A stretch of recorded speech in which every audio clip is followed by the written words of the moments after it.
Good morning mga besh! Happy Valentine's Day! Tips ko para sa ngayong Valentine's Day, sa mga married na or may asawa na, sindi ka ng red candle. Kasi red candle symbolize for a long-lasting love. So, sindi ka ng red candle for a long-lasting love. Sa mga in a relationship naman, yung may boyfriend or may girlfriend, sindi ka ng white candle for pure love. White candle symbolize pure love. Sa mga taken na but complicated yung relationship, ang ma-advise ko dyan, sindi ka ng violet candle to save the relationship.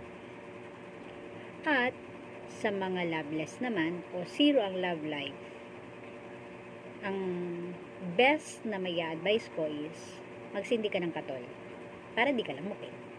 Thanks!